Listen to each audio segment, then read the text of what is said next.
Bonsoir les amis, j'espère que vous allez bien. Alors je viens aujourd'hui avec une toute nouvelle recette, c'est celle de la pizza poulet citron avec une pâte très moelleuse et des bordures au fromage qui ne brûlent pas. Suivez-moi en cuisine.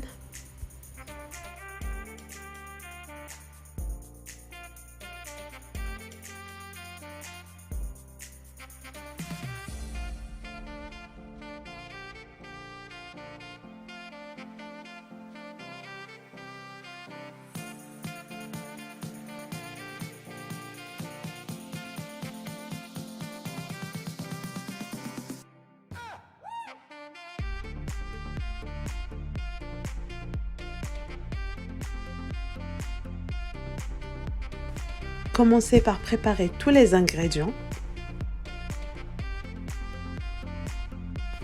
Versez le lait, ajoutez l'huile, mélangez, ajoutez le blanc d'œuf, gardez le jaune, on en aura besoin plus tard.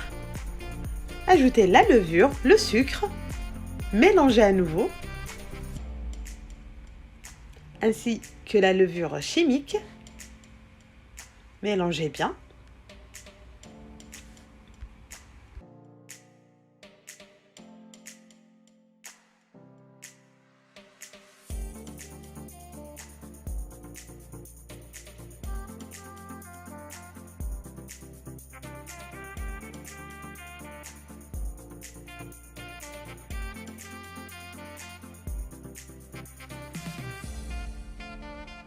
Après chaque pétrissage, j'aime bien travailler la pâte quelques minutes en plus à la main. Donc je vais lui donner une forme de boule, mais avant je la travaille pour la rendre plus lisse.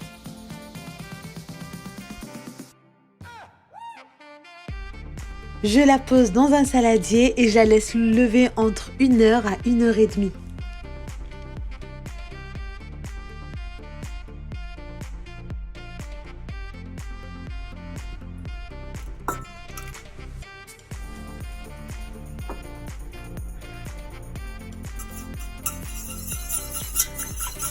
Mélangez le lait froid avec l'œuf.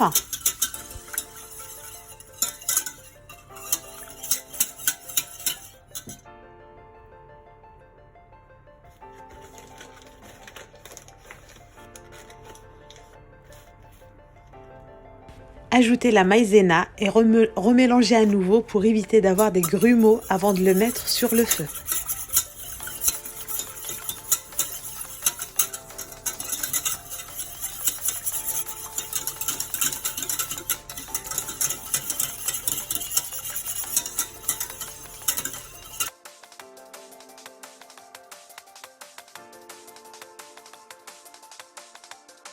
Mettez la préparation sur le feu à feu moyen et mélangez jusqu'à épaississement. Ça va ressembler à une crème béchamel. Puis ajoutez la vache qui rit. Laissez cuire encore quelques minutes, toujours à feu moyen, voire doux.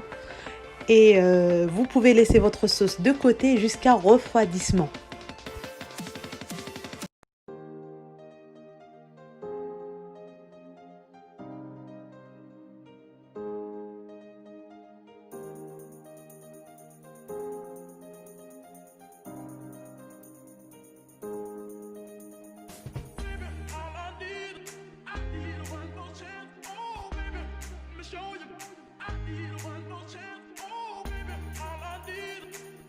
Commencez à préparer tous vos ingrédients. Alors cette farce, je pense que vous allez l'aimer. Elle est vraiment excellente. Moi, j'ai adoré. Avec les épices, la cannelle, elle lui donne un goût extra. Donc voilà, testez-la et vous verrez qu'elle est vraiment top.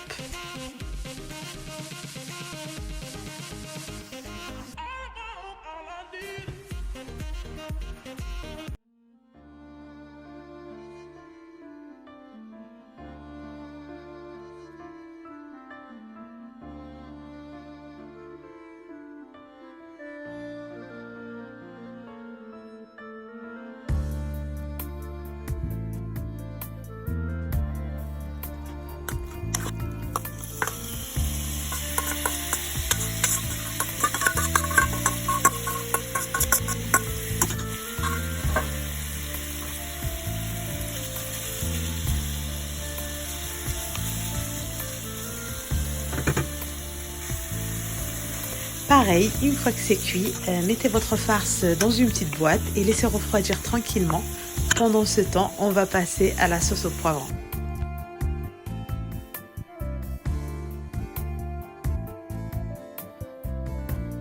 Nettoyez vos légumes, puis posez-les sur une plaque allant au four et cuire à 170 degrés pendant 20 minutes environ.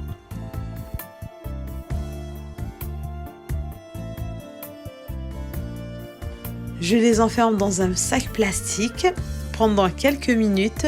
C'est pour faciliter l'épluchage des poivrons ainsi que les tomates.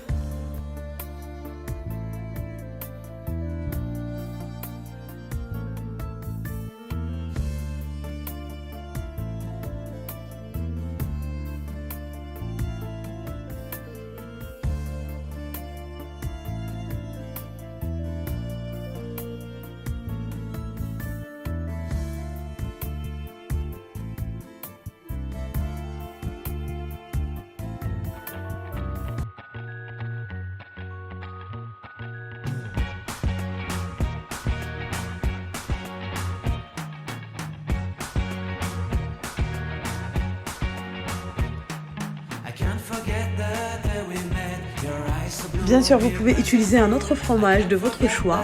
Ici, j'ai utilisé du fromage fouetté nature. Sinon, vous pouvez partir sur la vache qui rit ou un autre fromage de votre choix. Puis, étalez la pâte très finement. Dégazez-la d'abord, puis étalez-la très finement en lui donnant la forme ronde le plus possible. Moi, je l'ai déposée sur un petit papier, enfin un petit carton. C'est pour la faire cuire dans ma pierre à pizza. Donc, c'est pour faciliter, pour la déplacer. C'est pour ça que vous allez la voir posée sur un petit carton. On dispose le fromage qu'on a préparé tout à l'heure. Vous pouvez utiliser une poche à douille si vous voulez quelque chose de très très régulier.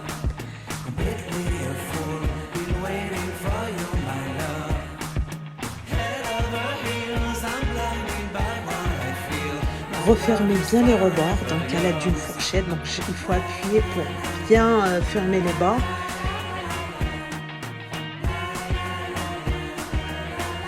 Alors ici, j'aurais dû d'abord chiqueter les bords et les recoller à nouveau avant de poser la sauce. Donc ne faites pas comme moi. La sauce, ça sera toujours à la fin. Donc là, d'abord, on chiquete à l'aide d'un couteau et après, on referme. Comme là, vous voyez, les bouts là, vous les refermez. Et après, vous posez la sauce au milieu. Donc moi, je sais pas ce qui m'a appris. J'ai posé la sauce d'abord et après, bon, j'ai un petit peu galéré. Mais bon, c'est pas grave. Comme on dit, on apprend de ses erreurs. Alors, j'ai déposé du persil un peu partout autour. Vous pouvez mettre du pavot, du sésame, enfin ce que vous voulez. Et j'ai cuit le tout sur ma pierre à pizza pendant 15 à 20 minutes environ. Donc la pierre à pizza, elle était à 230 degrés. Donc elle était déjà très très chaude. Et voilà, donc c'est prêt, elle est prête, elle est très moelleuse et vous allez l'adorer. Bisous les amis!